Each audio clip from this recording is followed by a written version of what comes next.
Christmas. Okay. You can get a free trial and watch it. But let's share with the audience. Jeremy Morris is here with me, the Christmas lawyer, and the question you asked is what background did I have? And I think it's kind of a neat story because I heard you on the Franklin County School Board. I listened to each of the meetings, and you came up and you had a speech, and I got in my car and like drove down there, but I missed you. And then you came back the next meeting, and you did the same thing, and I caught you this time. And I was like, hey, I'd like you to be on my podcast, but I didn't want to like ambush you. So I was like, I'm real liberal. I want you to know what's going on first. But then you were like, you might want to know who I am first too. And so you were like, look me up, Jeremy Morris, the Christmas lawyer. And then I think I kind of went down the rabbit hole with that. So I think I got a feel for it. My brother had actually seen the documentary before, like he's saw this before any of this happened. Mm-hmm. So he's familiar anyways. But that kind of took me down that rabbit hole as an introduction to you. And so that's what I know. Well, first, thanks for letting me be here. And it was like 12 million people saw it in the first week or something. So it was Apple Plus. It's got an international audience. And many people from Brazil and Norway and all sorts of different countries. Still, it was a few years ago.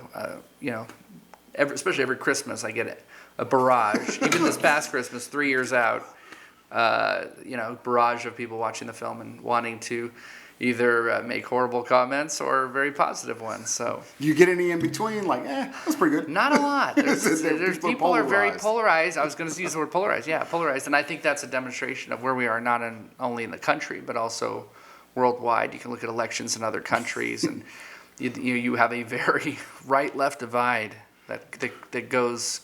It permeates around the globe, really, and so people are not shy of taking sides, and even on something like Christmas. Yes, and so I think one, just knowing that the November episode of next year, like I'd like to book you now. So look at your calendar for November, and then kind of really hit the Christmas idea, and that'll give me a chance to see and I'll just say, really talk about it. And Darnell, I'll just say that just for the background of your listeners, that basically, so I'm a lawyer, right, and I've defended Christmas in a number of different cases around the country, and a lot of people might think that's kind of a strange specialty. It's very specific, but these are people who have been denied the opportunity to have Christmas displays. Sometimes it's because of a homeowners association. Sometimes it's because of opposition from some public body, that there's some sort of religious connotation, separation of church and state accusations, that there need to be, misinterpretations of what the law is regarding that. So it sort of became a personal thing of mine because of my own family's experience in this and in defending Christmas. And then it went on to expand to really defending Christians. And that's not just Protestants. I happen to be Protestant Christian, but Catholics and people of different denominations who are discriminated against in various ways. So, and kind of done that all over the country. And a lot of these cases have been on television and Good Morning America and Fox News, and very high-profile cases. So anyway, someone one time called me the Christmas lawyer, and I liked it. Some other people called me Mr. Christmas, but I liked the Christmas lawyer. I thought that was really cool. So, now that's what I am. I'm the Christmas lawyer. Right. Yep, so that one works well, and again, can't wait. Already excited, hoping that everything goes well enough so that you'll come back and we get a chance to talk about that around the time that it would be seasonally appropriate audience-wise. And this one we're almost missing because even in this, Black History Month was kind of the crux that got me up out of my seat and running over there. And started with that quote from Morgan Freeman, which I even have queued up if you need that played out beforehand. I'd love to hear it. If you could throw that on there. Absolutely. That's awesome that you did that. I even thought I should play two school board meetings. They only allow you 3 minutes. Right. And both of them I took half of my time. Like, it's very strategic. I'm gonna let the voice of God say that because he's played God. Speak. He could do better than I can, and so I definitely appreciate what he said and how he said it, and frankly can't say what I believe on this issue more than Morgan Freeman, who happens to be African American. All right, and here we go, Morgan Freeman. Black History Month you find ridiculous. Why? You're going to relegate my history to a month? Oh, come on. What do you do with yours? Which month is White History Month? No, Well- well, come on, tell me. Well, I'm Jewish. Okay, which month is Jewish History Month? There isn't one. Oh, why not? Yeah. Do you want one? No. No, I don't either. I don't want a Black History Month. Black history is American history.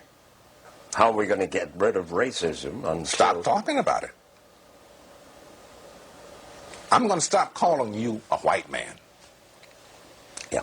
And I'm going to ask you to stop calling me a black man. I know you as Mike Wallace. You know me as Morgan Freeman. Black History Month, All right. So, queued that up.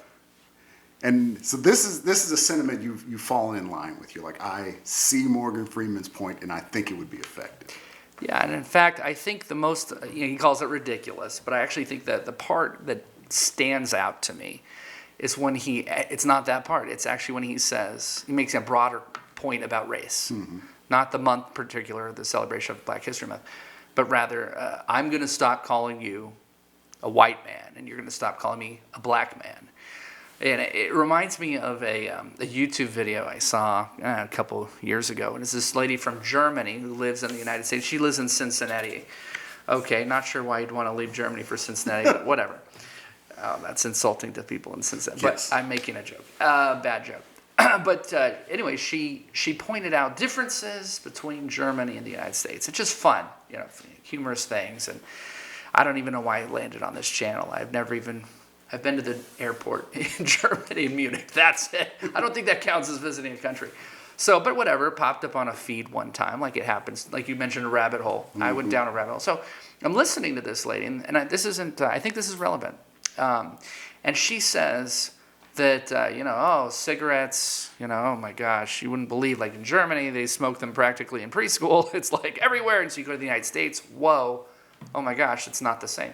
And she's just pointing out different things that are strange and different. And then one that she ends with and has a look of terror is like, there's something else I want to talk about.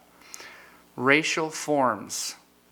She goes, if in the United States you apply for a job, you apply for whatever, you're applying for a contest, a scholarship. We all know what she's talking about. It could even just be census information, right? It's the federal government collecting this information. She says, in Germany, it's illegal to ask. So when you put that together with the Morgan Freeman comment, mm-hmm. It's like, could we ever get there as a society where we actually just say, these are what you call immutable characteristics. They don't matter, okay? Now, some people think they matter for sure. They're called racists. Okay, all right. So racists are real. Let's start with that. They're real. They're out there. But are you perpetuating racism by constantly dwelling and talking about? And I think what Morgan Freeman said there is, I'll stop talking about your race. You stop talking about mine, and we're just going to see each other as basically human beings. And you go, wow. You start to think about that. Go.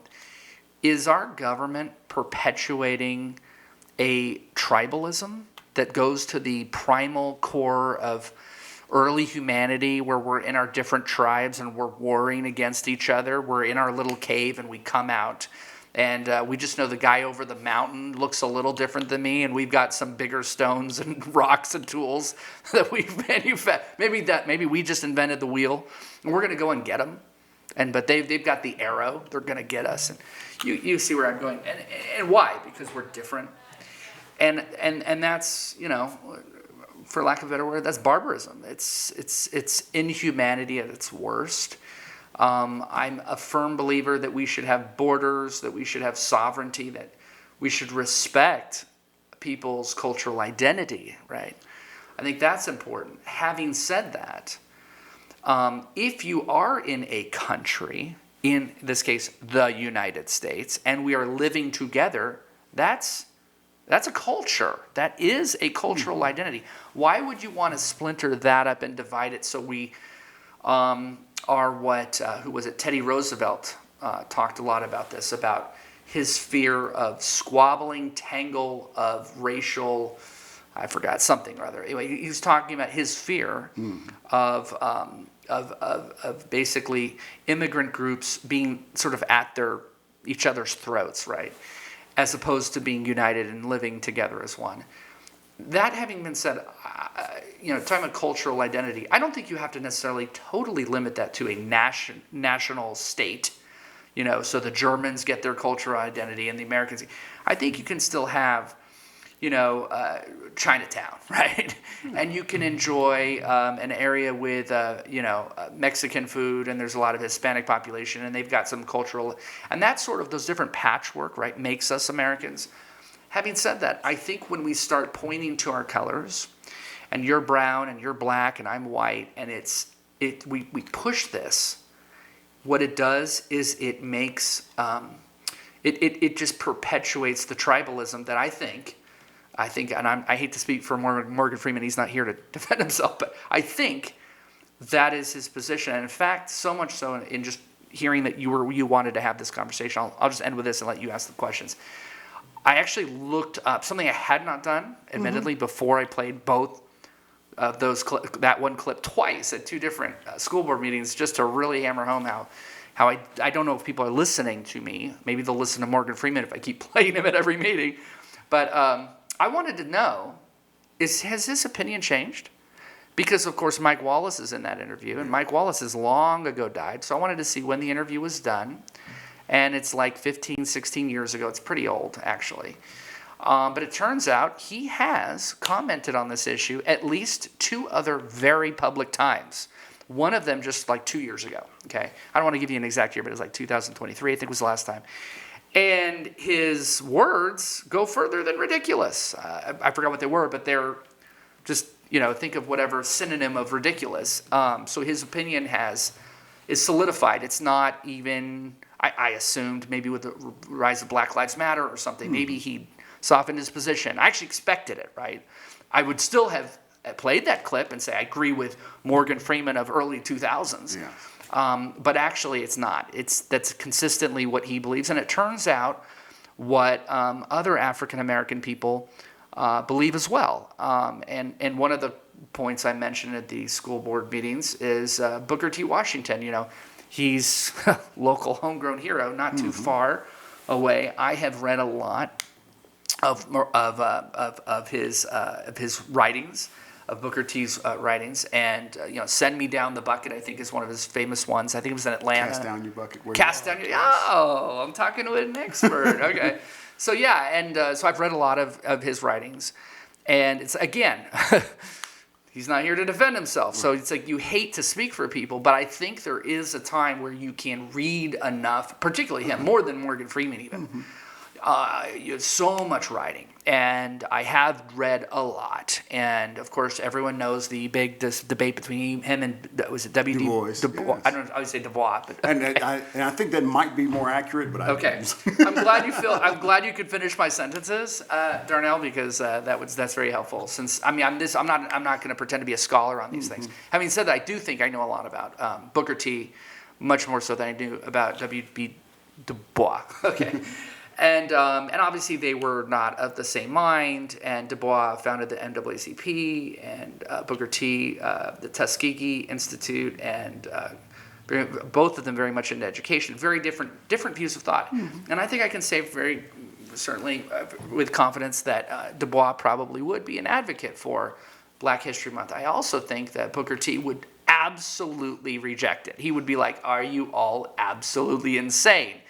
And why? Because he wanted, for lack of a better word, assimilation. We think of assimilation sort of like a different, let's say, Hispanics from Venezuela. Okay, to come to the United States, we want them to assimilate, learn English. Of course, they can keep their cultural traditions. 100%. That's part of our American fabric. But we need them to sort of understand who George Washington is, what freedom is, what's our history. So that they can function in our society. And I don't think I hope that's not become a bad word, because it's not out of disrespect for anybody, but it's like, you're a country, you need to have people, something like. And I think it sort of was like that after slavery, right? Because you're bringing in this huge population who were owned, who were property, right? Mm-hmm. So it's like, how do they become people who are just walking down the street, buying goods, having jobs, right?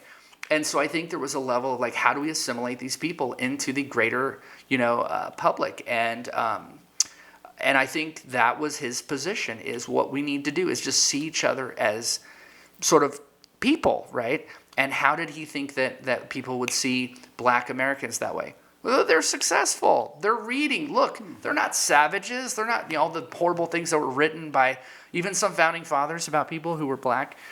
These people can read and write and do arithmetic, all the great things, mathematics, and like us, so they're, we're all like, we all shed blood that's the same color, for goodness sakes. And that's why when I think about, wow, we are here in his shadow, and I'm taking my children repeatedly, because I have many children, to field trips to his boyhood home, or what's left of it. It's kind of not really there anymore. But the replica cabin has been the replica. Thank you. And please jump in. I don't want to be just talking the whole time.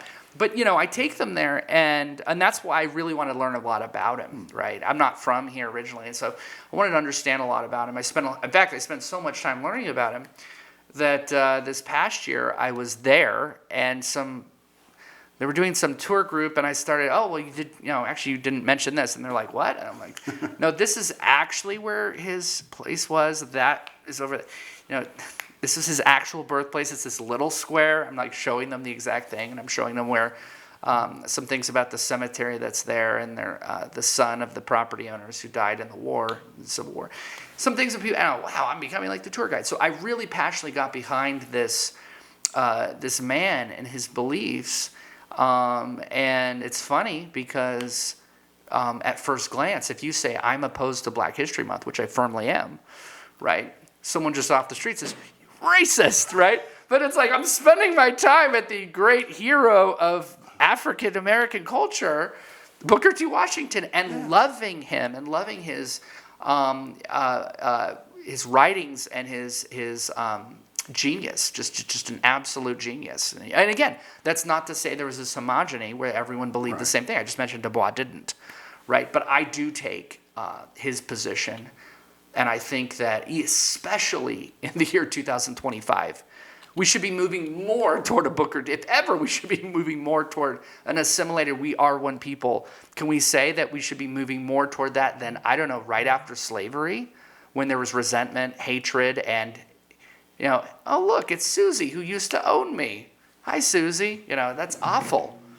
And now I think it would be so much easier for people to look past that. And it's almost like elites are not letting people do it. It's like we have to really rub the wound with the salt, and then do it with a smile and say, we love these different groups so much, we're going to give them each their due, their space. And what they're doing is ginning up resentment among different racial groups, such as whites, who go, wait, I don't have a month. What? My kids, Daddy, when's our month, right? And you start to go, what are we teaching future generations? And at the same time, in a very subtle way, emphasizing we are really different. And the truth is, these are immutable characteristics. These are things we can't change. We're born with. And that I think if we can be teaching that, the immutable facts of that, sorry. Hold on to your thought. The immutable facts we're thinking of. I'm going to go let my co-host in. Go ahead. Hey, come on in. Is this edited in any way? I may cut this part out, but This may be quick enough where I don't. All right. Well, if the best I can. Even if I do cut this part out, I always post a third, kind of just because I had a really bad episode. Jeremy Morris, Brian Moore. If you don't cut it out, let me just say this is very professionally done. I'm looking around. This is looks like a real studio. I've been in others before. A lot of high tech equipment. I'm impressed. This is great. So. All right. How do you sound over there? Hello. Uh-oh. Nope, I just lost it. Because I unhooked the wrong person. Now this is exactly, so before we get going, make sure I take a look back and there's actually a red light running, because this is exactly how I got, during the book episode, there was this hard cut and it happened exactly this point. We're still rolling here, we're still rolling on the backup. As we're talking about, how professional we look, and I show up late, cause all kinds of wires to be pulled, but can you hear me? I can't hear Yeah, myself. right. You can't hear That was yourself? brown nosing on my part. I was just sucking up. All right, can you hear you? Yes, yes. Okay. Well, no. Bring me up a little bit. No. I've been bringing you up. Yours is adjusting, isn't it? It's pretty dead now. That's better. Yeah. Okay. Okay. Hello. Yep. All right, I'm getting the numbers mixed up. 1, 2, 3. All right. All right. Why don't you ask some questions now, and I'll All right, and I think we had a really, we started with the Morgan Freeman clip, and so there is, I can tell you, I did accidentally bump something, so there is kind of a cut and then a come back in, and we started with the Morgan Freeman cut, and you gave us this description of concerns about tribalism and kind of an assimilation into the American culture, and I really love the idea of the patchwork, because I feel like Black History Month has allowed a spotlight to be on the patchwork of America that is African American, but I don't think it's negative for other cultures to say, hey, our patchwork was equivalent. Take a look at what we're doing. As an African American, I've kind of defined that as, for the most part, not just a skin tone, but people who have come to America from the west coast of Africa and generally through the African slave trade is what has defined African Americans. It's what's defined Black in this country. And so I think Black's more akin to Irish, or Black's more akin to Spanish than it would be to just white. And so then my question becomes, when you say, where's our month? Who is us? Who is white? Mm-hmm. Well, I think, you asked me why, I showed up at a school board in the first place. Mm-hmm. I didn't think a lot about this subject until my son, over a year ago. And again, I studied Booker T and, of course, fascinated by all of that. But in terms of Black History Month, this started a little over a year ago. My son, he came home after a lesson in school. And his teacher happened to be Black. And he said, well, Daddy, we're learning about Black History Month. And when is our month? Mm-hmm. Okay, now he's a little boy, right? Yeah. Like, no idea about any of this stuff. There's no idea. And I go, oh, you mean White History Month? And he goes, yeah. And then his brother is sitting next to him. And then we're talking, these are little kids, first grade, kindergarten, first grade then. Yes. Now they're older. Kindergarten, first grade. And they go, the other boy chimes in, yeah, when is our month? And I just stop right there and I go, wow, this is not healthy. This is not good. And I said, there isn't one. And they go, well, why not? And then I said, well, the other people have months, And they said, well, that's not. This is the word they use, honest to goodness. This is from the little child mind. And this is why I care so much. Because you have to think about little people who are not us, right? You have to, just like I have to put myself in your skin. Hopefully people do that. They imagine, well, what if I was African American? What if I was Hispanic? How would I feel, right? Walk a mile in someone's moccasins, as they say, right? I'm not sure if that's politically correct anymore. Who knows anymore? That's the whole woke conversation. But, put yourself in other people's shoes. And I go, put myself in the shoes of a child where their minds are so fertile for, they're growing. And that's where, resentment could be very easily occur. And so anyway, so I told them both, no, there isn't any, and I wasn't guiding them or telling them what to think at that point. Not that, later I did, but not at that point. And then they said it's not fair, and that was their own words. And then my son says, I have an idea. Now, again, this is like, you and I would never even think of this. Like, well, you're an African American. I will say, as a white man, I would never think of this. His solution to the problem. I'm going to go to school. Now, this was a first grader. And I'm going to tell my teacher I think we should have equal history month. Okay, so it kind of reminded me of All Lives Matter. You heard a lot of people saying that during Black Lives Matter, and some people got really angry. Yeah, me. I'm one of those. Okay, well, here's a boy who came up with this on his own, right? Why don't we have this Equal History Month? And I laughed. I thought this was hilarious. So I'm like, yeah, but I want you to do it. Go to the school. Go tell, So here he goes in and he tells his teacher, who was a black woman, who, by the way, from all accounts, did a great job. Like, there was no any animus in any way I could tell the whole year against my son. And that's another part of the problem, what I'm about to say. This is someone who, again, I think had a very positive sort of energy, if you will. This woman, this isn't someone who had some chip on her shoulder that I could tell. And that's why I think these racial things do this to people. So my son goes in and says this. This is a first grader, okay? Teacher, so anyway, he comes home.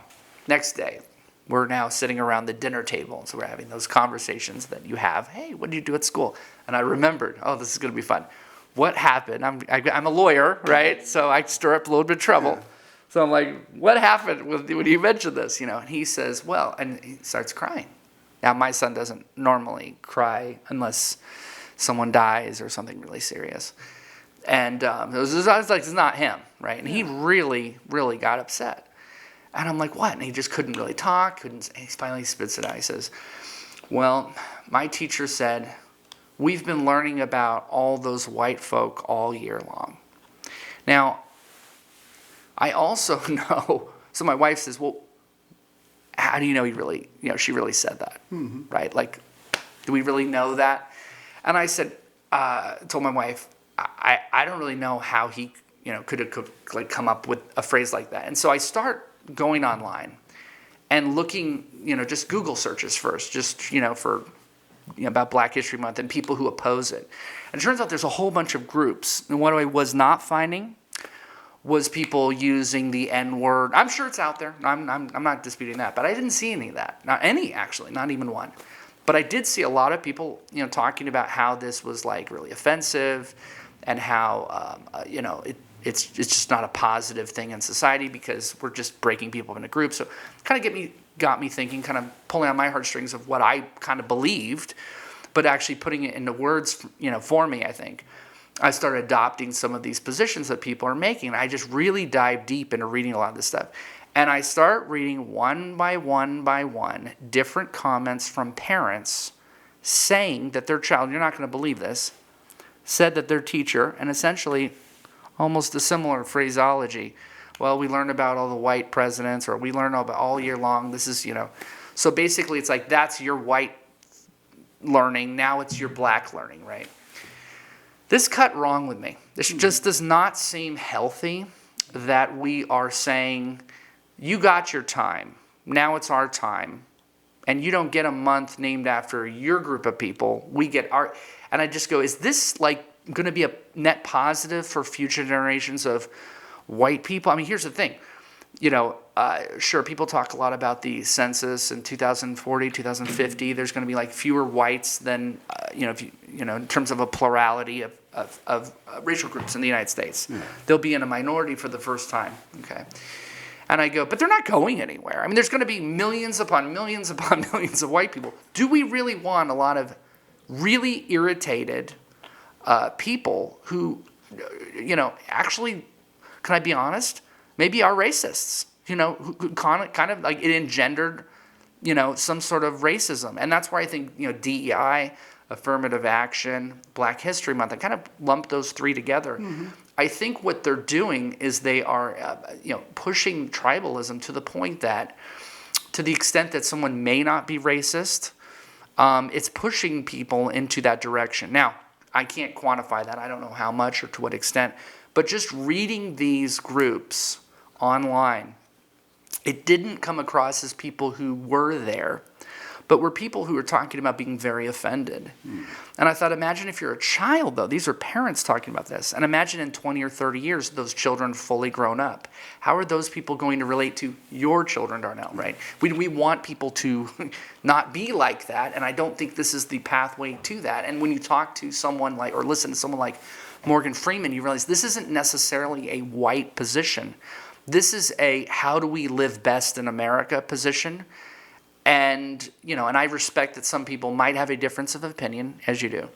And I appreciate you giving me the time to talk to you about it, actually. You can interrupt me anytime. But I just think that these are, and, you can go back to, BET, Black Entertainment Television, the Ebony Awards, Ebony Magazine. You can look at all these things. And I always thought as a kid, if there was like a white magazine or a white awards, like wouldn't this like be crazy? I didn't really take it further in my thinking, right, than that, but just sort of kind of positing that question, and then going, I don't know why that's okay, and so I think that's where my sons who Equal History Month, kind of went there without having the historical knowledge, the background of all of these things, but just intuitively knowing, hey, this is wrong. And I think from a logical standpoint, and I'll pause after this and let you just talk, but I think from a logical standpoint, where I think the whole thing fell apart is I talked to someone who was on the school board, okay? And what they told me was, and I'm sorry if I forgot their name. Actually, you know what it was? Someone with the State Department of Education in Virginia, okay? Because I called people with the governor's office, wanted to have a meeting with them, talk with them. So there's a whole bunch of people I've been talking to. So there's someone over there, and I said, can you tell me, do you believe that Hispanic month, I actually got a list on a calendar. There's Women's History Month, Hispanic month, there's Asian and Pacific Islander month, I believe. So there's a whole list, pulled up the calendar, okay. And I asked this woman over the phone, I said, do these other groups get the same, and I mentioned Hispanic month in particular, do they have like the same representation in terms of typical? And she goes, well, see, it's not mandatory. So it's every school district. These aren't like mandatory standards from the state. Yeah. That's the first thing I want to know is legally, like, is this something that's a mandate that the school districts have to implement? No. Having said that, each school district does their own thing. But she had awareness of it, and she said, well, definitely Hispanic American Month does not have the same, level of, discussion. She, I don't know how she came to that decision, but she said, no, definitely not. It's not. And I said, I didn't think so just from being in school systems for so long, looking at hallways decorated with posters, in just terms of just looking around, hearing people talk, it did not appear that way. And so she goes, her shock was, oh no. It was like very extreme, no. So somehow she at some point quantified that in her mind. No, this other group, in particular Hispanics, are not given that same level. So I'm talking about non-whites right now. Uh-huh. And so at that point, I realized this whole thing is it's not logical. Okay, it's a house of cards that really is about to fall in on itself once people figure this out. And the reason is Hispanics passed African Americans as a racial group in terms of numbers, like 15 years ago, okay? So blacks have remained around 12 to 13% of the population for a long time. Now I'm going to throw some real gasoline on the fire here, because I know we're liberal. And I'd say, part of that is, from everything I understand and have read, a lot of abortion clinics are located in black neighborhoods.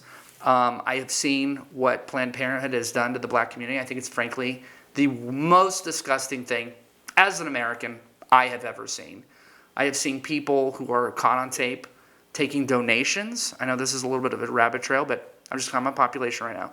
Taking donations from people who were setting them up, saying, yeah, I really hate those N-word babies. I want to give you like $1,000. And the people working for Planned Parenthood, okay, sir. It's crazy. So can you make sure those are located in their communities? Yeah, we'll do that. I mean, you can look this up online. It's crazy.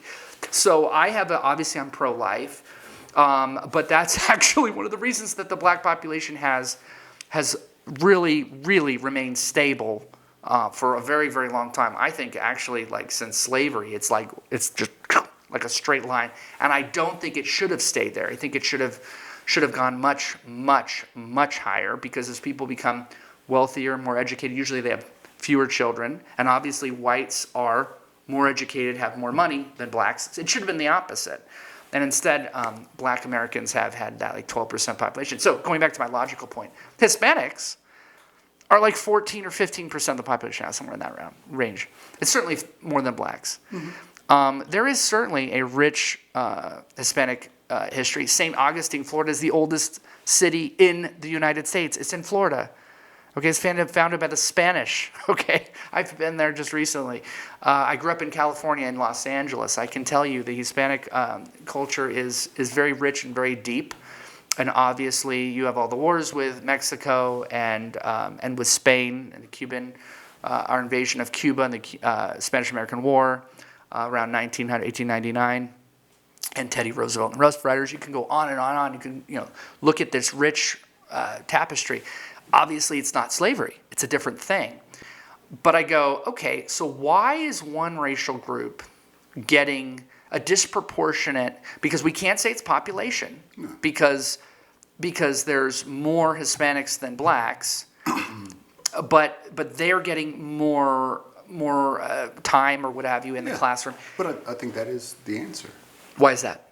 Is Carter G. Woodson pushed for Sure, the Black founder History of Month. Black History Month. Yeah, and Actually, it was a week, I think, back then. It was Negro History Week in 1930s. Right. So we've had time to establish this. And that's what's grown the popularity, is the time that's been spent building this month. I don't know, because it became a 30 federal law years under from Ford. now- I don't think so, because it became a federal law under Ford, or not a law, but recognized by Congress.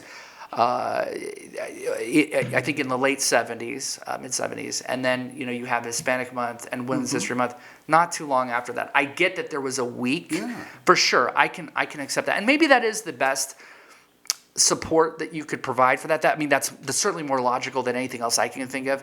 But it just comes off to me as therein lies the problem. When we start carving up time and saying, now it's your time. No, now it's this person's time. And we're going to have this like focus of this time. It's like you start to go, well, hold on, why does that person have that much time? Well, we were here first doing this with this. Yeah. And then Women's History Month, okay, well, there's more women than men in the United States. It's like 52% of the population. I don't know. We go to war with each other. I don't really know why there's more of them. But there's more women. And there's a great TED Talk by a lady I watched recently about women and men. And she was a rabid feminist, okay? And her whole entire talk is, what happens when you change your mind? And this lady's life has been pillaged with hatred, bomb threats. Her whole life has been destroyed, all because the more she became engrossed with understanding her position, which was that more women go to college now, by a lot, by like a third more. It's crazy. That more men kill themselves, not attempted suicides, but kill themselves, not by a little, but like 3 times. I don't want to quote numbers here because I might get them wrong. But it was like I think it was like 3 times. I think I'm right, but if I'm not, it's something ridiculous, right? And more women will do, attempted suicide for, attention or whatever. But in terms of actually killing themselves, it's not even close, right? And so she starts going through this list, and it's everything you can imagine. It's jobs. It runs the gamut. It's illnesses. And she's just going, okay, so, at what point, since we geared our society toward helping women, do we stop and go, we better switch gears now and help men, because men have fallen behind in every imaginable category. That is literally employment. More women working than men. More people in college. That's the most shocking one. When we think of like in the 1950s, it was crazy for women to go to college. Now more than women. Now, not all of this is to say that this is engineered necessarily. I think you could point to, I have family members who have actually taught in the Franklin County schools. Teachers, my mother-in-law was a longtime teacher in the public schools, and she would point to, oh no, what I think it really is like video games and sort of just whatever biology. Boys gravitate towards certain things that have kind of unfortunately gotten in the way of their schooling and so on and so forth. So I'm not here to say why, but I'm here to say the result, where we're at as a society, not necessarily that women have done this to men per se.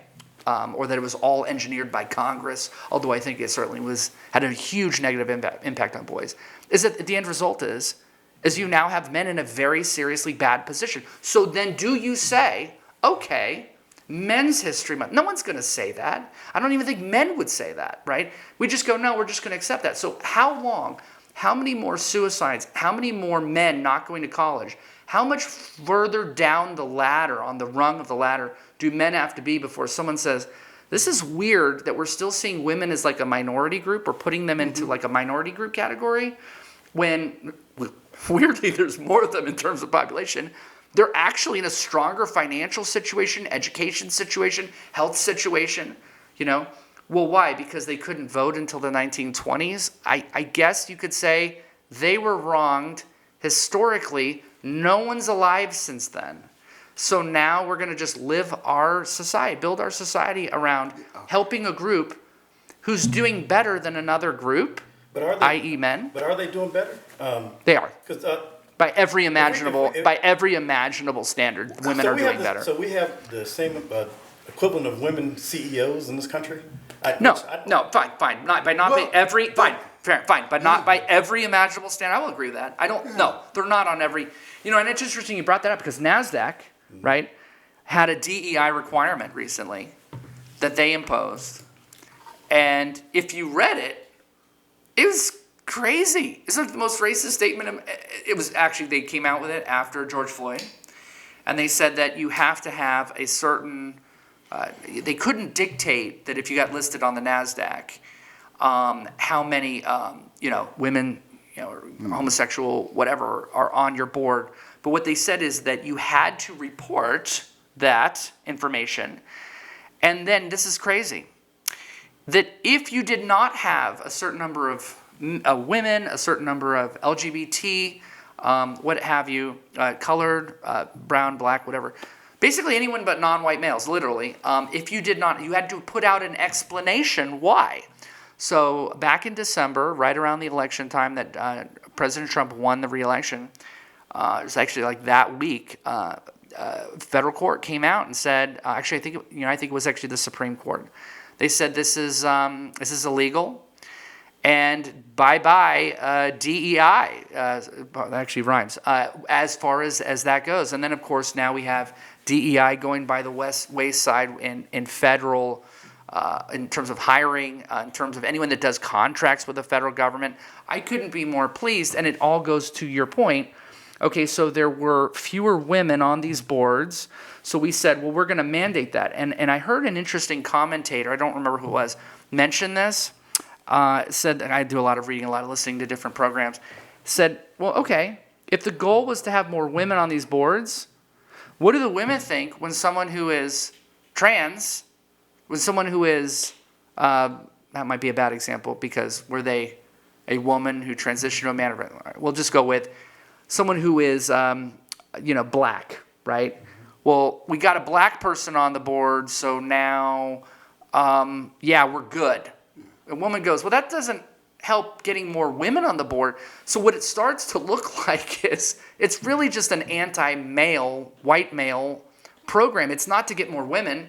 So why don't we just come out and say it? We're going to craft boards, if we're going to run our country this way. We're going to craft boards and we're going to say, you get 2 white men, you get 2 black men, you get 2 black females. You can go down the list. You get where I'm going with this. Should we just organize society in a way everyone gets a little piece of the pie, regardless of, or do we base that on population? So 13% of the board gets to be black, okay, and 15% is Hispanic, and then we're going to go, okay, well, what percent is it? Like 3 or 4% is homosexual in the United States. I don't know what trans is, 1 or 2%. We were talking about this the other day. And then, okay, 1 or 2%, well, what if your board is so small? Well, you don't have 100 people on the board. So we just go like every 4th board gets someone who's trans. This starts to become, instead of just saying, you can't discriminate, let's start there. You can't discriminate on the basis of these areas. It's illegal. Okay. And then we're going to hire the best people. We're going to do an admissions, the best people. And by the way, the Supreme Court just said in this Harvard case 3 years ago, and by the way, these weren't even white people. These were Asians. Again, Asian has Pacific Islander month. They have their own month, right? But they were being discriminated against on the basis that there were not enough people who were African American in college. And what was crazy about that Harvard case, and it was for something for the admissions, versus Harvard. I can't remember the exact case, but it's like 2022, 23 that the Supreme Court came out with their case. And what they did is they basically banned affirmative action from admissions in college admissions. And if you go back to 2003, 2004, there was like a 5-4 majority against. It was very close. And the question there was, could you actually have quotas where you say an X number get into the school? But it died by one vote on the U.S. Supreme Court. Of course, the Supreme Court, as you know, is composed, its composition has changed dramatically, and that's another discussion for another day. But the long and short of it is, Darnell, is that they finally got around to, just a couple years ago, saying, yeah, this is over. And when you look at the specifics of that Harvard case, it is the most shameful and disgusting. Now, I'm not Asian, as you can see. But I'm looking at this going, wow, no one is even hiding the discrimination. The numbers, right, in terms of SAT scores, right, they were so, I don't know how it was at other schools, and I admit that. Maybe Harvard is skewed very differently than other schools. But the number for these Asian students, that they had so many points against them, or I should say people who were not Asian had so many points for them. It was like they had like a point scale. It was like 22 points added on to balance this out. And basically because they wanted to reduce the number of Asian students and have more black students. Now look, I think the solution is, you want more black students? Let's find ways to get into the black community and do the main number one thing that will help black people. That this is like every imaginable study under the sun has shown this, is fatherless homes. We all know this because if you look at white fatherless homes, okay, and poverty, and look at the connection to crime, meth use, all the different things. Go to any white trailer park in the South, and you will find the problems of a single parent black family where you have crime, where you have poverty. So the solution should be, okay, if this is a big problem, how do we create a country that cares so much about black people that instead of artificially coming up with numbers, coming up with Black History Months, infuriating little children who are like, hey, or confusing them at least. Like, I don't understand why some groups have representation, other people don't, and I feel very singled out. Rather than building a country of resentment, a country of where every person who doesn't get a job because of DEI, which thankfully is going away, but rather than having hate and these, based on these people looking at these immutable characteristics and going, whoa, so just because of someone's skin color or because they have a certain gender, they get this and I don't. Instead of building that country, why don't we say, what group, if you want to talk about groups, is suffering? How do we get them out of their problem? And how do we not do what has failed repeatedly since the 1960s and the Great Society under LBJ, of basically one gigantic welfare check? Because if anything has been proven true, it's that the war on poverty that started in 1964, 1965, that the number of people on poverty didn't shrink, it grew. Now there's probably NAFTA and there's a whole bunch of different problems on why that happened. I get that. It could be macroeconomic issues that certainly affect a lot of different people. But certainly there are not fewer people after they gave out trillions. And I remember by the 1990s reading, it was like $4 trillion just on some welfare programs and food stamps. That's insane when you think about now. This is pre-inflation, pre-19, to the early 2000s. And now, we got about 40% increase in inflation since about 25 years. It's crazy. So if you're doing those kinds of dollars, it's a lot of money. So how do we help them so that they get to Harvard?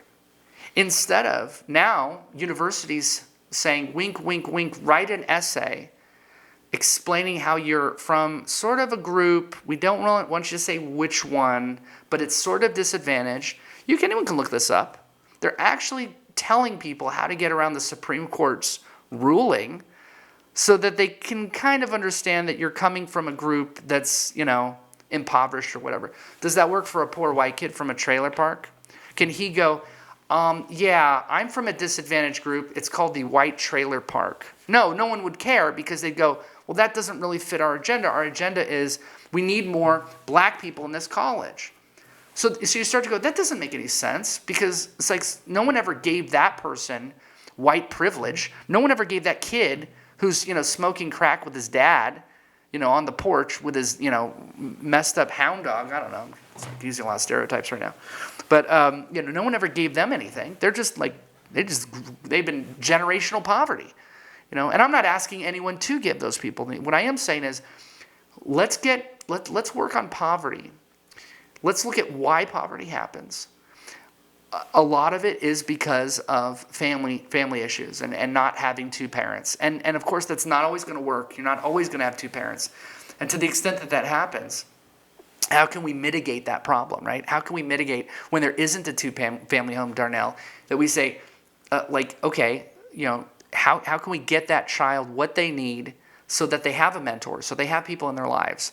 And not just talk. People talk, but actually do the work, as they say, so that we can lift people out of their problems. And I think if just, as a white person, again, it's kind of not fair for me to put myself on you, but or culturally or whatever, I'm not black, but I can't imagine how I would be, I hope I would be offended that people would look at my skin color or whatever and say, yeah, I wonder if you got that job because of XYZ, right?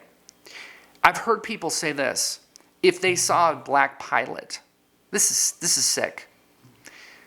Should I get on the plane? They're not saying that, Darnell, because they think that black pilot isn't good at his job per se. It's because of the system. They don't know if the system is getting that guy that job. They're essentially being pushed into a racial construct of, well, maybe that person isn't deserving. And then white people saying this. I feel terrible even thinking that. These aren't racists. These are people who just don't want to die on a flight.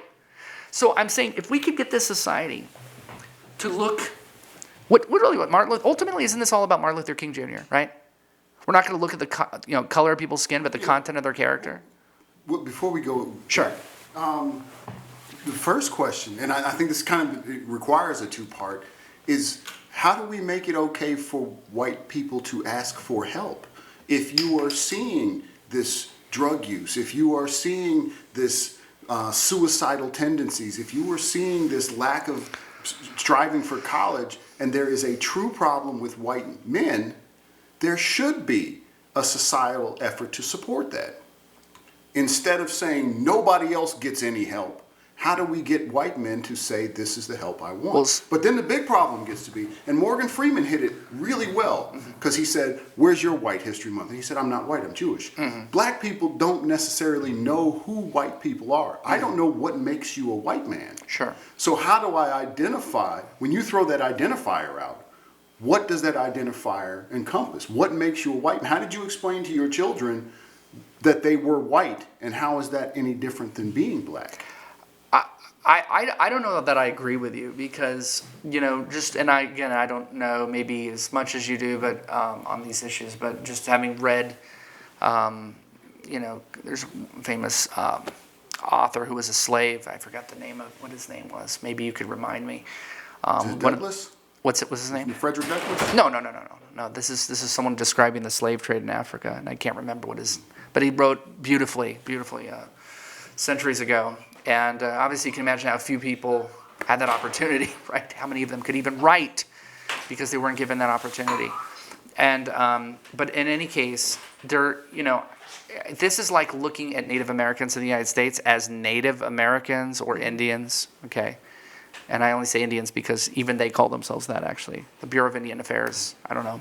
I guess somehow at some point, some of them adopted the name. People who are not Native American somehow think that that's an offensive word. Having taken Native American studies, I understand that that's actually a word they use. Okay, I don't know why. But in any case, looking at Native Americans, we'll use that word, they get offended when they're lumped together as a group. Because they're like, we're separate tribes. We're literally separate nations. And that's how the federal government looks at them. Okay. What I know about the slave trade, there were separate tribes in Africa. Now, I understand that there are blacker people and lighter black people, and you can and obviously there's now genetic tests, so you can kind of understand better. But, I think it's not that different than white people in that sense, in that a lot of Americans who are white, air quotes here, no one can, I guess someone can see me over there, air quotes, white, are Irish and they're Greek and they're a big mix. So those things I understand. Yeah. And I think that I think a lot of black Americans are very much, I think it's a mistake to just look at someone and say, well, they're black. I think actually if black people were more, unfortunately because they were sold into slavery, they Yes. don't know their background as well. That is the background we've cobbled together. And so but you don't know that actually there were tribes. They fought each other. Some of them captured other tribes. They sold them to We whites. understand Unfortunately, that, but wasn't we want passed you to down to us. understand that experience is part of what's created this black group here in the United States. So then why would it be any different, Darnell, if I was to say the experience of the explorers and the pioneers who got in the wagons and they tamed the West and they went out there, so that those were white people. Yes, they were a mix Some of them had my skin tone. Some of them had my ancestry. Okay, well, so we say those that were white, which if you look at photographs, most were, a massive number were. You can look at photographs where every person in the photo, and there's 100 people in the photo, are white. This is a photo from 1872. Okay, these are huge numbers of white people. Look, the Mormons, for example, right? I mean, I don't know, there weren't a lot of black Mormons, let's just be honest, immigrating from first Missouri, then in Illinois, and then from Illinois to Salt Lake City. These were white people. I don't even know if there was a black person among them. And I look at photographs, I haven't seen it. Now, of course, now there's black Mormons. But the point is, so you say, okay, so those were pioneers. Okay, do they get a time set aside for, on the calendar? And I'm just saying, I don't think they should. Let me be clear. I don't think that they should. I think they do. You think that they do? I do. And how is that? I think they have a traceable history. No, I understand that. But we don't say, as Mike Wallace pointed out, we're talking about White History Month, right? Right. We don't put aside a federally recognized time and say we're going to look at this group, and we don't learn that way in schools. And let me just make this one point so I don't forget before we go. I made a point in the first time I was at the school board, and I said you said you were trying to track me down. I want to be very clear on my position. If you have a contribution to the United States, certainly some of that is slavery. Let's be honest, it's massive, right? That's a massive, massive part of American history, right? That should be taught, okay? So let's be clear about that. This is not talking about not teaching, I don't know, let's fill in the blank. Booker T. Washington, George Washington Carver, I don't know who. But let's teach these people, okay, to the extent that they've made a contribution, right? And I understand there's limited time, so you're going to have to make choices and pick and choose and say, who do we pick from? And okay, but I hope. Are we that- honest about those contributions? And, Were they willing and how do we contributions? extend the idea that black is not a skin tone? Because even the description of white, you said you could identify white from a photograph. My father is very fair-skinned, and he's a black man. I was just pointing. You can't identify black solely from skin tone. It is a lineage. It's a history. Okay. My classmates couldn't. Yeah. And so I Okay. think that's where it Fair becomes part of the important part of Black History Month, and where you may have a miscommunication with your son about what it means to be white. I don't know. I just Having a skin tone is not a history. How do you teach a history of people with this color? I mean, I think if you wanted to, you could, and you could say, hey, look, we come from, like we did genetic testing in my family, so we kind of understand what, genetically what we are. And, I think you could say, okay, well, these are this is where people of this complexion primarily came from. Did you find out where you've come from? Yeah, and so that's a great question. My father's a Jew, and I've always known that. Yes. Okay. Did you encourage him? Like, when are you going to talk about famous Jewish Americans? Oh, no. We grew up doing a Seder, right? So I was raised Yes. Christian. My mother's a Christian. And she's German, so a lot of internal conflict, German and Jew here. Sometimes I joke around, okay. Self-harm, no, let's not do that, everyone. That's a bad thing. Don't ever do that, no. All those things are wrong. But no, German and Jew, yeah, it's a very strange thing. And but my father is very much a Jew, and so we grew up doing the Jewish Seder, which is like the Passover meal, and we did the. I didn't get bar mitzvahed because I'm raised Christian, okay, but I've been to Israel. I toured with the IDF, not in the IDF, but actually in the trenches with the IDF after It was after right before law school, actually, after college, but before law school. Spent a long time in Israel. And so, so that is hilarious because when people see me, Yes. right, they have a certain viewpoint. And one of them, which I will never forget, and I think it's relevant to what you said, Darnell, is someone online who watched the film that I was in. And I don't know why, nothing's racial in that movie. It's just about Christmas, right? But people want to be angry about something. So someone starts talking online and talking smack, as they say, right? And I'm just, I don't know, blah, blah. And somehow it went racial. And this guy says, what have your people ever endured? That wasn't the word he used. Your people have never been, something like that, I don't know. And But just, oppressed was probably. I think the word was oppressed or, something like that, right? And I just thought it was hilarious. I'm like, it was one of those moments where you're like keyboard warrior, right? And you're just like, this is going to be good. Getting ready with the fingers. Like, okay, well, so lined up and shot, in Kovno, Lithuania, the town of Kovno, which was entirely Jewish because they did segregate. That culture was almost entirely Christian, Catholic in Lithuania. If you look at it, it was about 95% Catholic. So you go, how could that have been Jewish? Well, because they had like 2 towns, in the entire country that were like no-go zones, and they were Jewish zones. And so, you can look up the history of Kovno, Kovno, and it is my father's entire lineage. I mean, it's completely this isn't a mutt. This is a purely Jewish person whose father became an actor in the silent films because his father immigrated in 1893 from Kovno. Had he stayed, obviously, he would have been wiped out. But all of their aunts and uncles and everyone was wiped out. So I am as a Jew, But I would think. go ahead. Yes, that's the importance of Black History Month, is Jewish and German were not separate. The Jews who were targeted in Germany were Germans. The German people decided through nationalism they are now separate. At no point did they say the history of those Jewish people was integral to what this country is. You mean Germans? To Germans. Yeah, for sure. And that's what will prevent a Black Holocaust in the United States, is the idea that Black history is is woven into the fabric. But you have to have a spotlight on Booker But T. Darnell, at And the know that beginning of that's this been there conversation, from the beginning. I'm sorry, I didn't mean to interrupt. Yeah. I was going to say, you just brought it full circle. At the beginning of this conversation, I mentioned a YouTube channel with a lady with a form that about Jews, right? Yes. Or about nationalities, and she's from Germany, and she said, "Oh my goodness, that's illegal in Germany." Right. And so the point is why? Because they saw that as the way to integrate people. So those Jews who did come home to Germany, and there are some that did, and other racial ethnic groups, Germany went so far the other way. If you ever read about Germany, oh my goodness, it's like they basically browbeat you in German schools about how absolutely disgusting and awful their history is. And I'm not saying that's right or wrong. Maybe they go too far to make children hate themselves. I don't know. I don't go to those schools. But I do know this. It's illegal to have racial identifiers in Germany, and I think that's precisely why. I think the moment we go down that road, and Germany had a very bad history of this, and to be fair, maybe that's not saying the United States is going to start having some Holocaust. We're going to start targeting racial groups. But I am saying, isn't it interesting, though, that the most sensitive people on this earth to a racial conversation, I think it's fair to say it's the Germans.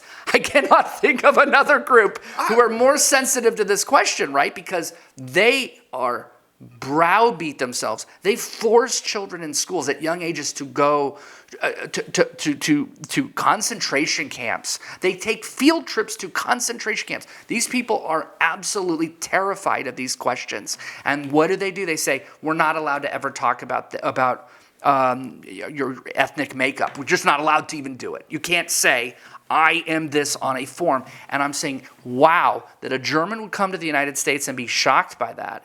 What would she think, and I don't know, about having months set aside for racial groups? Well, I know this. I know my own children are going, why is that, Daddy? And they know nothing about race. They don't even understand it. Isn't it better to have an understanding? Like, for your children to know that the reason that they're black people is because of the slave trade, is because of the Well, of course, contributions we need to that teach we it. made through the slave trade. That's what Darnell, black I is. think that's. But how do you teach your I think children there's two what white questions. is? I think there's two questions there. I think the first question is, of course, do you teach it? Yes. Yeah. And I mentioned that earlier. You need Yes. to teach all of this history. If anyone made a contribution, and I said this at the school board meeting, regardless of your, I'll use the word pigmentation. I love it. It's because it just means it's such a neutral term. It's whatever you are. But If it you only made a seems contribution. to apply to whites. Is the idea of pigmentation being the identifier is only an application to the white race? No, I'm saying pigmentation, meaning whatever your skin color is, whatever Mm-hmm. melanin is. But melanin is not necessarily an identifier. Like my brother and I have two different melanin tones. Okay. And we're both black. We're related. Okay, So it's being black is more than just melanin. It is a common identifier. okay. But how did you navigate this conversation with your son about what it means to be white? Again, I just explained to them that it doesn't matter what color we are, right?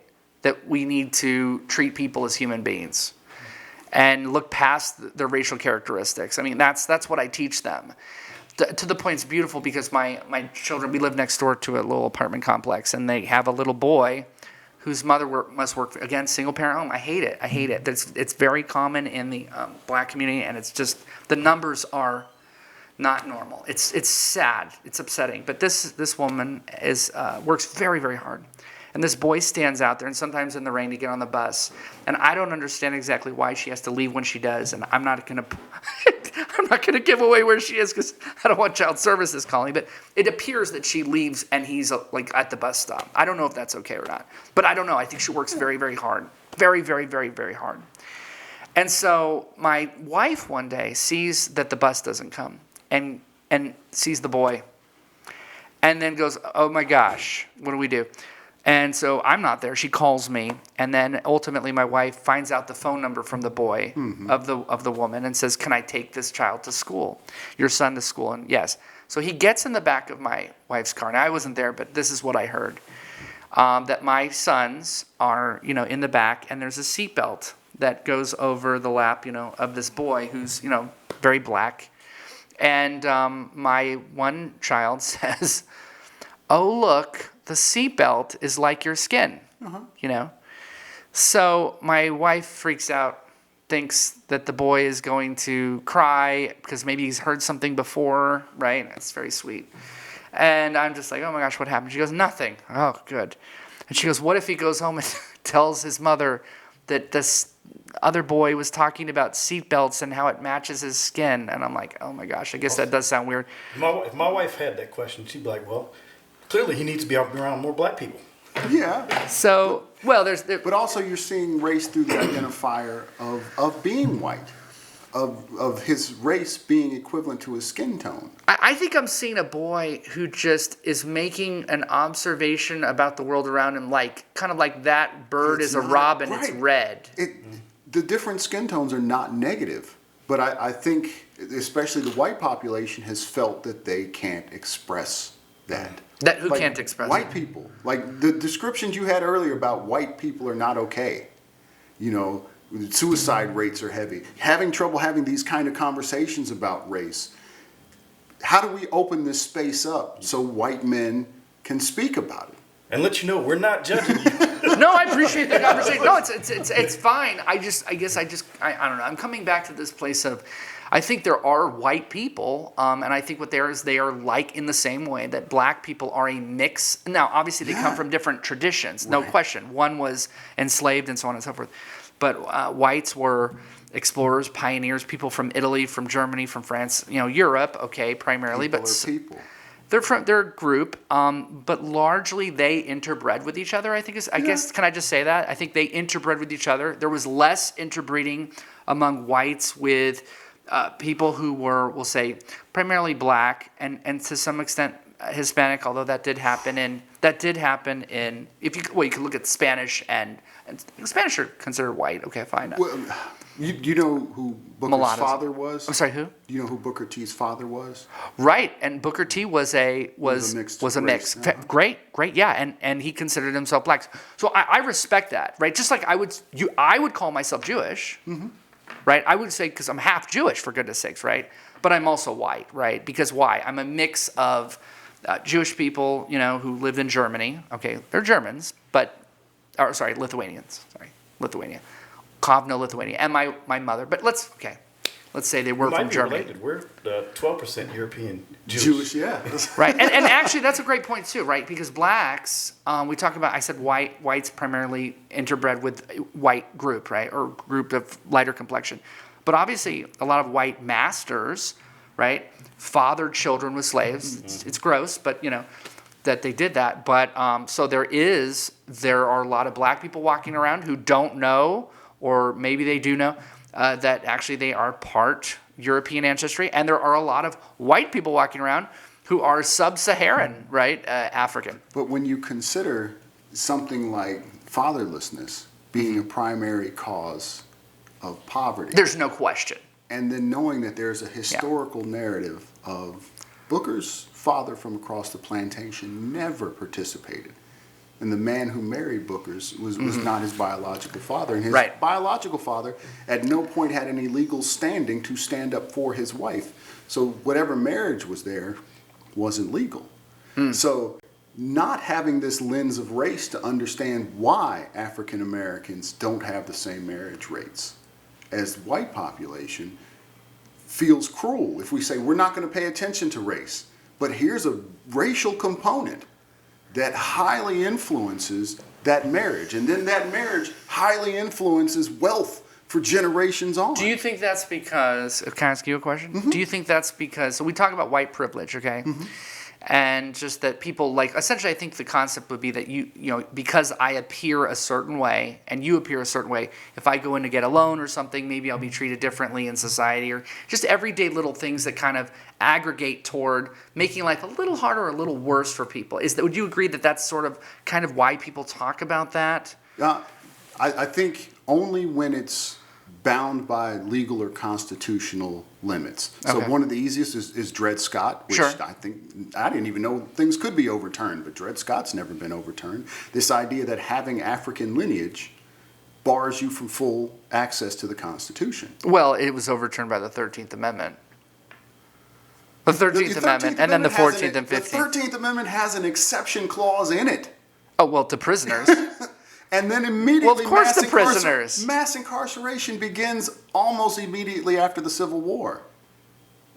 It's difficult to see this lens of race. Yeah. And so when we get to things like woke and critical race theory, the question is, if African Americans are 13% of the population, why aren't we only 13% of the out-of-wedlock births? Why aren't we only 13% of the prisons? Why aren't we only 13% of the dropouts? Well, listen, I think you can have, and again, I don't want you to throw tomatoes here, but we have to speak frank, right? Yes. I mean, and I want you to speak frankly. You're asking this is me. a brave space. This is a brave question. You're asking me great questions about what is white. That's it's powerful. Okay, so I mentioned Chinatown, right? So I said I believe there should be assimilation into America, an American identity, a culture. I think that's powerful and important. But that doesn't mean, as we talk about mosaic, that you lose, some culture. Like, for example, I'm doing a Jewish Seder. I have nothing to do with Lithuania. I've never been to Kovno, right? Okay. And I'm a Christian. So you still have these traditions and so on and so forth. So I totally respect that. But even though you have this unifying force, this assimilation, right? You still have a level of respect for some sort of cultural identity. Yes. So I don't want to say that because when I'm talking about assimilating or something and becoming one, looking past race, for example, that I'm in some way I'm negating that people have a culture. So now, having established that I do believe in culture, and not just an American culture, there are subcultures. I'll use that phrase, subcultures. Yeah. And I'm by no means an expert on this. When you look at something like out of wedlock, and the rates don't even match anything else, right? I think I look, again, don't throw the tomatoes. I don't know, I look at you when I say this. But I think, because I don't want to hurt you, you don't want to hurt someone's feelings, but you Can't want to hurt be my frank. feelings on this one. I've lived in a lot of places. I grew up in Los Angeles, and I think that's a powerful one because, especially in LA, white people really believe this. What I'm describing to you, this concept of what does it matter anyway? What color we are? I mean, that is really powerful. I think a lot of black people in LA don't believe white people believe that, by the way. That's how you have the Rodney King riots and, people treating, some people feeling very disinherited from the American dream or something. Yeah. But white people, believe me, by and large, of course there's racists, but a lot of them in LA just go, what? And so then I moved to the South years later and I'm like, oh my gosh, wow. There really is a different side of the tracks. I met a black woman who I worked with doing marriage licenses in Louisiana. I worked in a clerk's office doing marriage licenses. And she goes, oh, we like it that way. We like to be on the other. I'm like, what? She goes, we like to be segregated. We like our people. I couldn't believe what I was hearing because I grew up in LA going, segregation bad. And of course, we're talking about the government doing it, and white fountains and black fountains sit at the back of the bus and so on and so forth. But here's a woman who's going, actually, we kind of like it because this is our brothers and our sisters. And she's kind of saying that we like being together. Okay.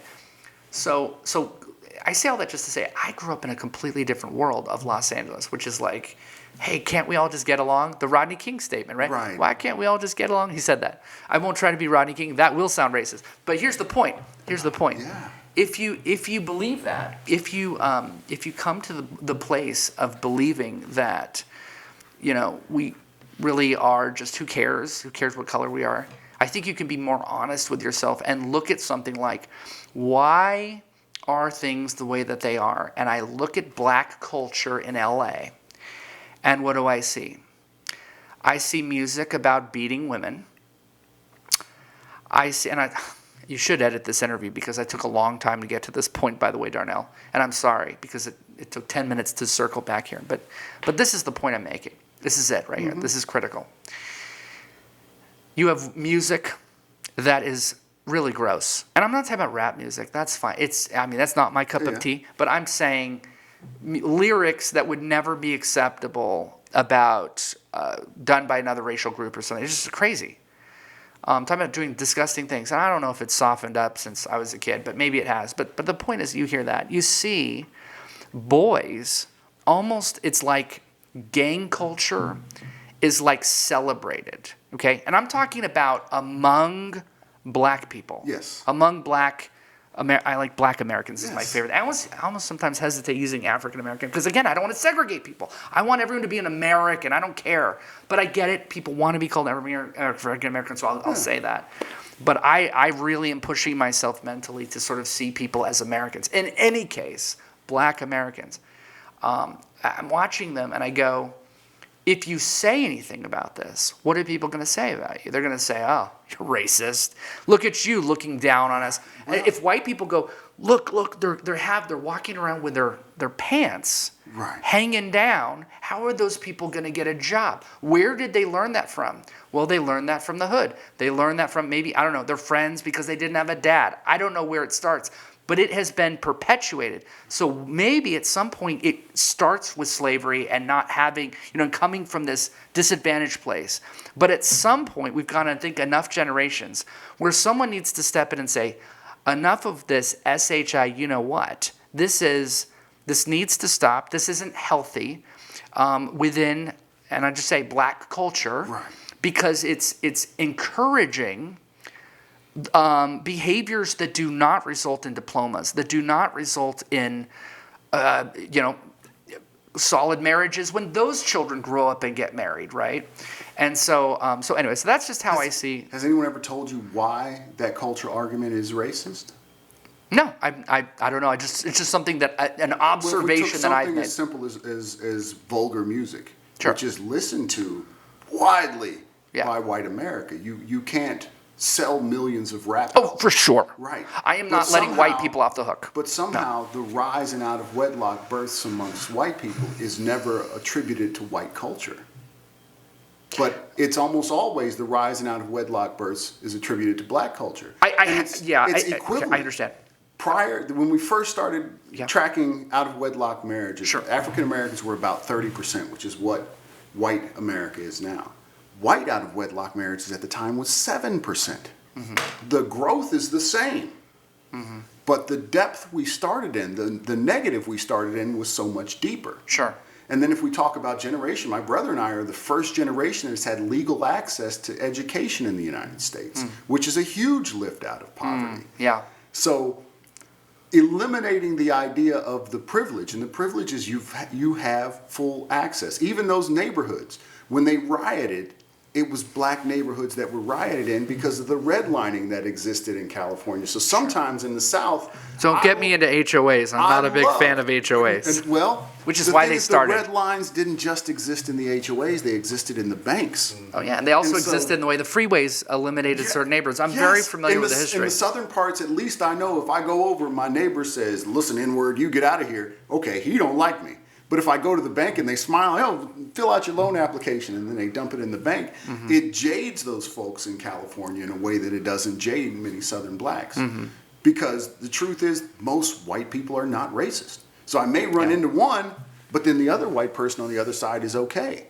And I can tell the difference. And in California, I don't know who's who. Yeah, and if I could just touch on what you just said about white people being racist. I mean, I believe that I do not believe this was the case, and in any way, I'm not making this argument. And again, you're going to disagree with me, I respect that. But I do believe there are far more black people in America today that are racist than whites. I know that's very controversial. And let me give you an example. There was a article, okay, that was in the Wall Street Journal this past week. Okay, the lady's name is Littman, I think. I don't know, something like that. And she's writing about white people, white men, and she's basically using the most demeaning, imaginable terms about white men. Okay, and so I'm hearing this read on some YouTube channel or something, and I go, again, I read like 7 newspapers a day. I consume liberal, NPR, everything.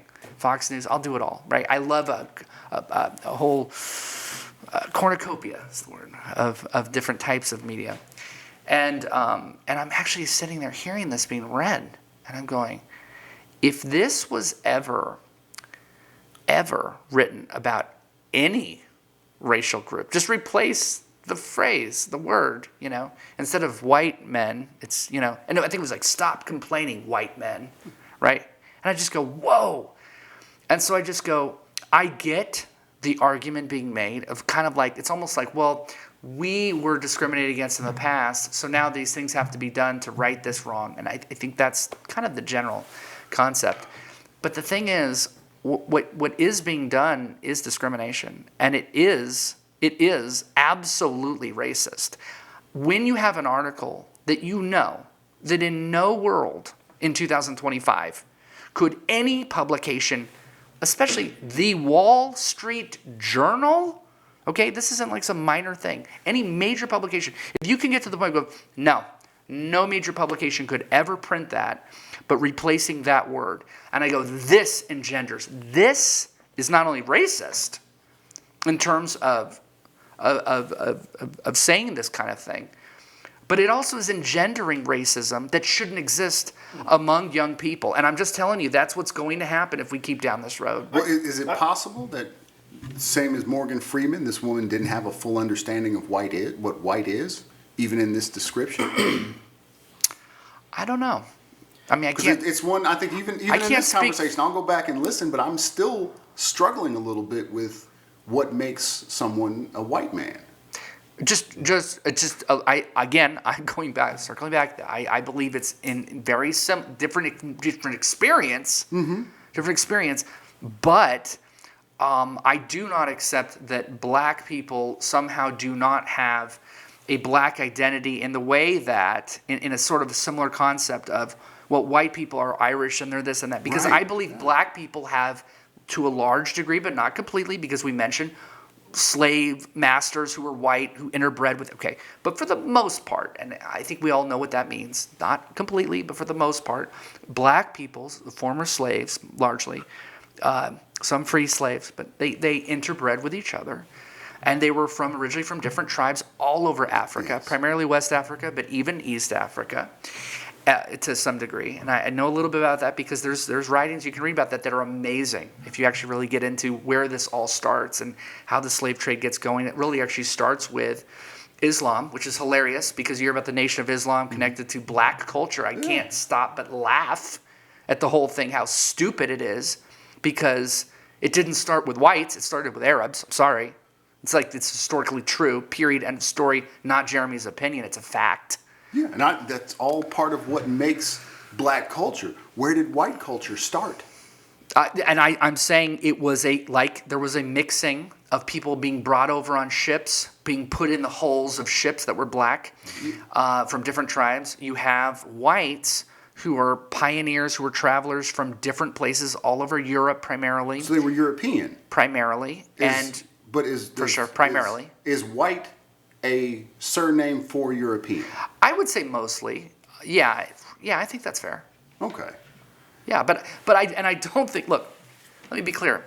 I don't think if every white person was in destitute poverty, if every white person lived in the white trailer trash ghetto, and I'm sorry to use those words, but we know what they mean, so let's just cut to the chase. So I'm using that as a shorthand. And I don't want any white person to be in that, nor do I want a black person. I don't want anyone living like that, but unfortunately it's reality. Okay, and I'm saying if every white person lived in that, we're not talking about white privilege. If everyone was at that lower level, I would say a white history month or some sort of white separation to lift whites out of, some sort of government this or that, I think it would be wrong. I think what we should do is we should look at people and we should say, those people are hurting. How can we figure out how to help them? But not shape the society in such a way that we go, here's how we celebrate our heroes. Instead, it should be merit-based. And I think that's where you have this major change happening. Now, that is not to say, again, I mentioned reaching into the black community and figuring out how do you solve poverty. But I would also say reaching into the white. I'm using this as shorthand to say black community, because I would also say, how do you identify people who are addicted to methamphetamines who are largely white, and how do we, go in there and help them? But I don't think you should say, well, there's more black people suffering than white people, so therefore, that to me becomes stupid.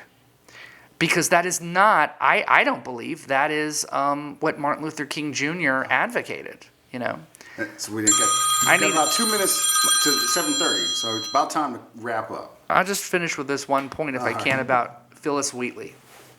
I don't know if you know who Phyllis Wheatley is. She's a poet. It's from, She's one of my favorite people in the world, okay? And she is the first black, African-American, published author in the United States ever. She's also the third female poet ever published. So it's an incredible story. And she was brought over to Boston to a family, and she became educated. And we don't really understand why. People don't know because this wasn't often done. But she was taught Latin and all sorts of history and all this kind of thing. Some people have actually speculated it was like an experiment by these owners, but they actually set her free relatively soon after they published one of her works. She then starts up a conversation in 1775 with George Washington. And George Washington writes her back and hilariously ends his letter with something like, I remain your humble servant. I think that's hilarious, right? Every black American should find that hilarious, that the founding father of the United States told a former slave, he called himself a servant to her. But in any case, this woman is the one that first coined the phrase Columbia, right? And of course, that stems from Columbus, right? And this really drove the American Revolution, right? And I'm going to make this point real quick. I'm not sure if we can cut any of that out and make it 45 minutes. But split it into two. We'll split it into two. And I got to get going. But just to close this out, I think this, because I was dwelling on this today as I was thinking about this interview, and I kept coming back to her in my mind. So I'm sorry it took me so long to get here. I love Phyllis Wheatley. I'm so glad you know who she is. Of course, you're an educator, so you know who she is. But I think no one else that I've ever met knows who she is. But there's a sad piece I'm going to tack on as you finish your point. Okay. I'm just going to... Okay. I know I got to get you out of here. I got to get out of here real quick. So long story short is that she popularizes, essentially brings a hero to America, and that was Columbus. Okay, really does, because Columbia, which is kind of like a female version, Columbia became like a female, like a version of freedom, right? And so, of course, we named the District of Columbia after her. But George Washington makes it very clear from her poems that he thinks is that what she writes is just so amazing that he couldn't even do so well. It's kind of amazing. And this becomes like, now, why did that happen? Well, there's a lot of reasons, but the British, we wanted to separate ourselves from the British. So a lot of the heroes that we could have cited, they didn't want to do that. That we needed our own heroes. So they picked Columbus. Columbus, okay. I see his statues being torn down everywhere, right? Being torn down. And I see a lot of black Americans in the streets, Black Lives Matter, tearing down these statues and talking about what a monster Columbus was and so on and so forth. And when you really dig into the history of Columbus, there is certainly a mixed explanation of how one of the main authors who writes a lot of the negative things about Columbus was certainly one of the competitors of Columbus. But here's my point I'm getting at.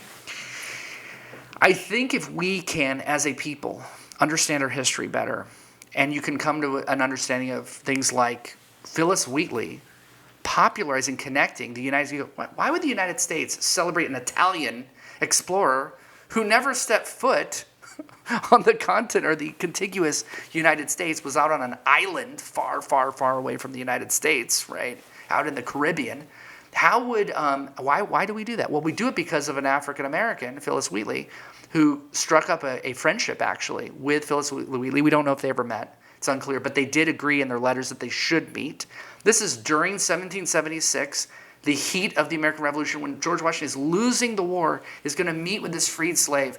And I go, if African Americans could understand their history in a different way, maybe a little better, I think they might come to a more informed view, one that looks like Booker T. Washington, maybe one that looks more like Martin Luther King Jr., who quite often quoted people like St. Augustine, right, of Hippo, and an unjust law is no law at all, right, and all those kinds of things, as opposed to, simple, chants and phrases in the streets and this sort of white against black, and just understand their history better instead of tearing down statues that really were only popularized in the first place because of one of the heroes of African American culture, so much so that the Knights of Columbus actually adopted Columbus and Columbia, specifically the female freedom sort of form, as their founding, symbol or what have you. And the Knights of Columbus, people should know, were the number one target, if not, the second target of the KKK. The Klan saw the Knights of Columbus as these immigrant groups. These were the nativists, which were the KKK, against these people who were immigrating to the United States, who were again of European. I love that you kind of consolidated that whole conversation down to European. Because that part feels difficult, because I know at one time Italian and Irish at different points were not considered white. Sure, I get that. Yeah. And right, one's from Southern Europe, and one, and others from a different part of Europe, for sure. And a lot of them warred with each other. And you can watch that great film, The Gangs of New York, which is accurate, by the way. I understand. I've seen it behind the scenes on that film, and how they came to understand all of that. It's very well documented. These were real gangs. These were different nationalities that came to the United States and ultimately did intermingle, did become part of that woven fabric, which is why I'm saying, if we are not going to all, can I just use the word marry someone who's African American and African American white? If we're not all interbreed, that sounds strange. If we're not all going to become mixed to, like that, then we need to look, we need to look past these external things. And but I do find the Phyllis Wheatley thing fascinating because it proves to me, especially when I read the connection to the KKK, fervently against the Knights of Columbus. But get this, you know what they were doing? Tearing down statues of Columbus.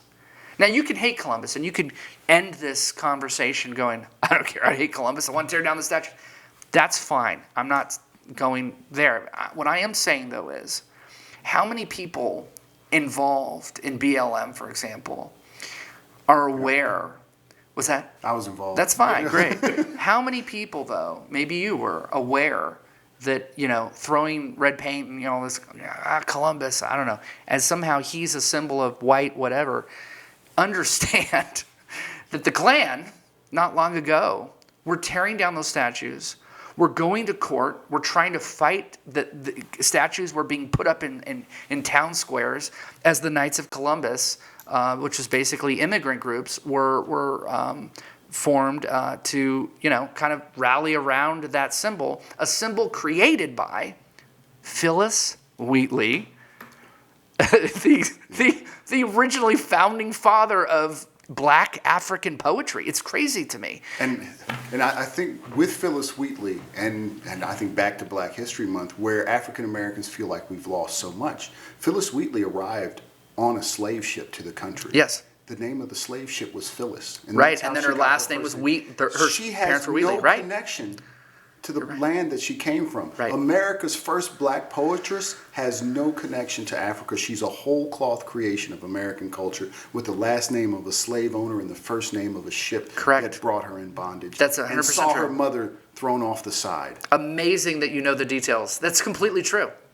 This is what it feels like to be black. This story deserves a month, But don't you think that we could see, I would say, if Phyllis Wheatley is not being taught in a school, then we need to be voting out that school board, right? Like that's so understand that is the educate the school board. We need these people, right? That history taught in school. Right. You've never heard me once say it shouldn't be. What I have said is, why are we segregating out learning like we are segregating out, hiring for 50, 60 years, admissions in colleges until that was deemed illegal? Why are we doing this in 2025?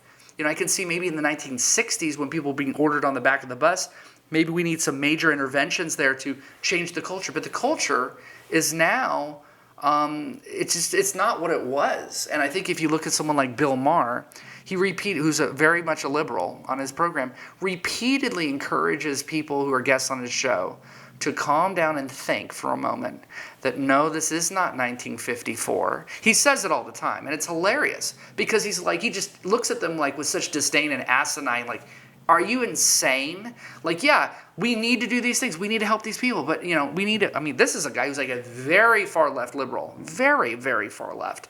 But he's like, but if you can't acknowledge that we are not in that place anymore, and so then you go, if he's right, and I think. Once he reminds people of that on his show, they're like, yeah, okay, it's kind of true.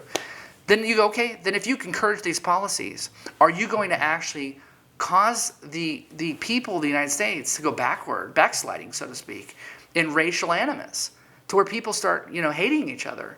Should we, can we at this point finally agree that Martin Luther King Jr.'s, I have a dream speech and we should be judging people by the content of their character? Can we finally achieve that dream and say, yes, that is what we are going to base things on.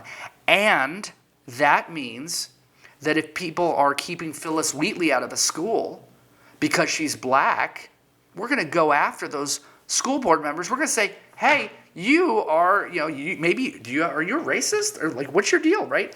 Like, maybe we should, and of course you have to have those fights. So I'm not saying that there are not bad people who would deny, but I hope we're at a point in this country where and I think we are, where we can trust a majority, we'll say, of a school board, hopefully, to rationally look at a situation and go, these guys are in, these aren't. Why? Because these people were more important to we only have so much time in a day, can't teach everybody, right?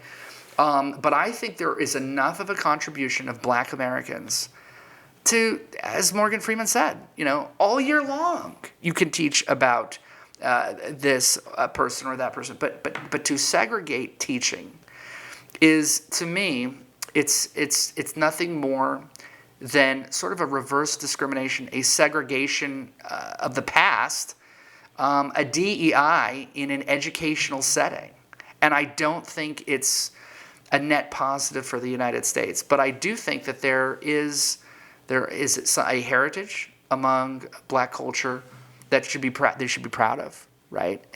And should be taught.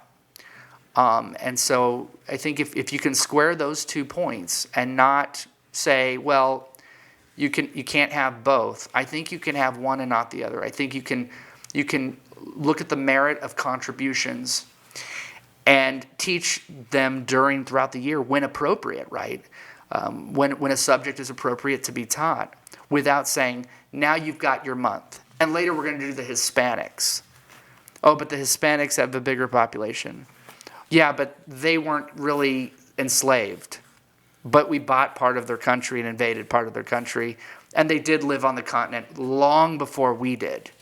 So even though they were here longer than African Americans, so you start to go, how do you figure this out? That's the wonderful conversation. I'm going to force us to close out. So I'm going to throw my brother in under the bus here and give him a chance to speak. I'm going to give you the last word, and then I'm going to close out so we can get you home. Thank you. But you want to jump in? Well, I think a lot of it falls down to perception. I can't understand how you can look at a Black Lives Matter rally and see hatred when I see it as a mixture of all different types of groups coming together for a common cause.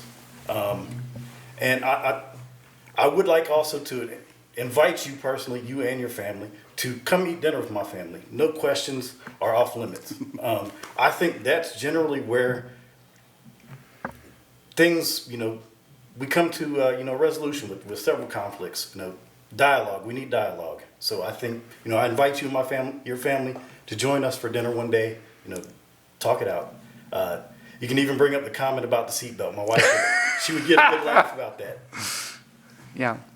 Well, I appreciate that. And I think this program, I understand it's early in its inception, but I think this is going to go far because the worst kind of programming today is where people are shouting at each other and angry. And I think if you can't start from sitting across the table with different ideas and hear what they have to say, let me point out, I do not think that all ideas are equal. I don't think a communist is equal to a capitalist because I think that the ideology has been destructive to our country.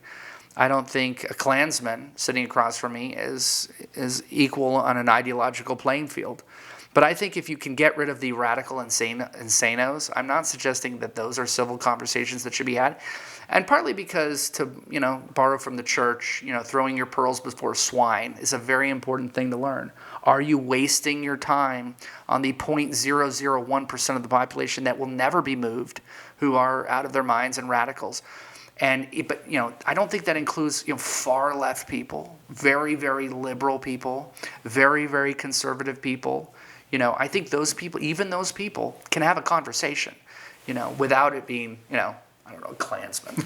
So yeah, I think this program will do very well because of the way that you have gone about your interview in a way to listen to what people have to say and understand, where they're coming from with, understanding that at the end of the day, a lot of what both of us want is the same thing, right? It's just a different way to get there, as they say, right? We want black people out of poverty. We want people who are in the meth trailer park. I think I'm offending a lot of people by saying that right now. We want them out of poverty. And ultimately, we just want a stronger country. But we want to go about it in the best way, and I think that's why it's important to have a conversation. So I appreciate you having me, Darnell. All right. Thank you, Jeremy. This has been Misunderstood. All right. Thank you. All right. Let me let you get to your family. I am now fired. I heard a man talking, didn't know what he was saying, but he kept on spilling his words just the same. His mind seemed scrambled like a burned out candle, with half the wick missing and a nothing for flame. Give me a savior that takes me away. Give me a blanket and a space for my head. When time descends like an old stage curtain on the back of my eyelids, I'll be in a place instead.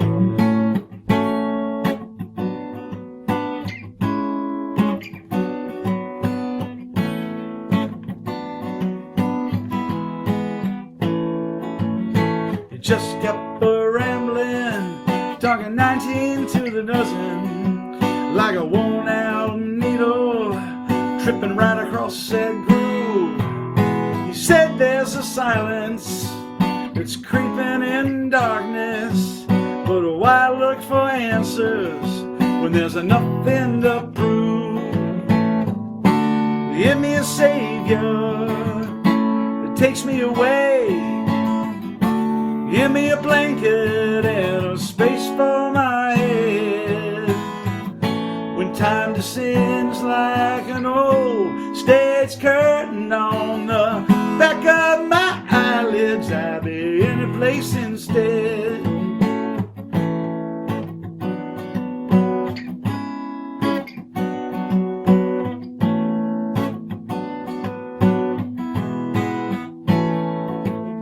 If time were elastic, would we dare ask it to hold on to something before it melts down like ice?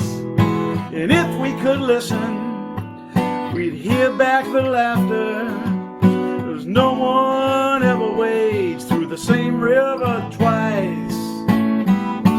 Give me a savior that takes me away. Give me a blanket and a space for my head.